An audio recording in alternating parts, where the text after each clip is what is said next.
بسم اللہ الرحمن الرحیم۔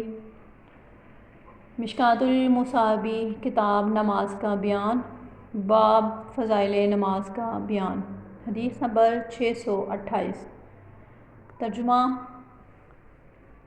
حضرت ابو ہریرہ رضی اللہ تعالیٰ عنہ بیان کرتے ہیں، رسول اللہ صلی اللہ علیہ وسلم نے فرمایا، اگر لوگ اذان اور صف اول کی فضیلت کے بارے میں جان لیں، پھر اگر انہیں اس کے حصول کے لیے قرآن اندازی کرنی پڑے تو وہ ضرور قرآن اندازی کریں، اور اگر وہ نماز کے لیے جلدی آنے کی فضیلت کے بارے میں جان لیں تو وہ اس کی طرف ضرور سبقت حاصل کریں، اور اگر انہیں نماز عشاء اور نماز فجر کی اہمیت کا پتہ چل جائے تو وہ انہیں پڑھنے کے لیے ضرور مسجد میں آئیں، خواہ انہیں سرین یا پاؤں اور گھٹنوں کے بل چل کر آنا پڑے۔